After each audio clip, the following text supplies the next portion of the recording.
In Wallace and Gromit, Vengeance Most Fowl, there is a sequence where Gromit walks out into his garden and looks out at the beautiful plants and sunlight. These were some of the shots that I was lighting. I wanted the garden to look beautiful and peaceful and filled with lovely dappled sunlight, but there were also quite a few other things I had to consider along the way. By checking the plans for the set, I could work out where everything would need to be and to make sure there was enough space for all the kit around the set.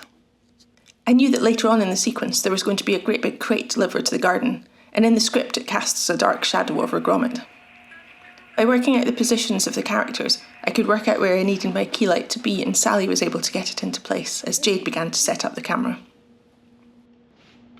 Jonathan then added a bit more detail to the set, and we were able to fine-tune the key light to highlight the areas I wanted to see.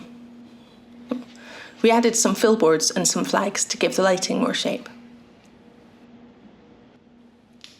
Al then set up some LVs, and I was able to start adding some detail into the lighting and pick out the interesting flowers and shapes.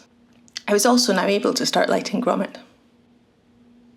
He was wearing a straw hat, and I wanted to give him a strong backlight that would emphasise the sun, to give soft light and patterns on his face, but also to be able to see what he was doing, his expressions.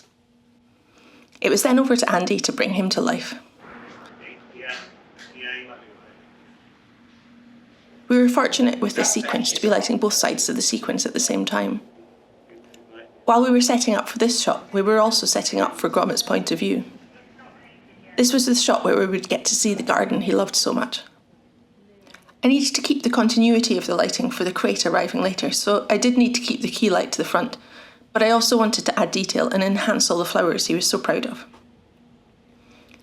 Al added some silver boards at the back of the set, and I was able to add a kicker light that enhanced the garden while looking like it was light coming from a bright sky.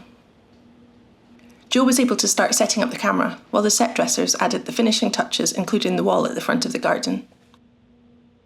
The shot required Gromit to be walking through the door, and we needed the camera to do the same thing, so Linda started setting up the camera move. Once more, Joe, just the final one, go to one of our focus positions. Yeah, I said it's 17. The camera could then travel through the door and reveal Gromit's garden. That's perfect.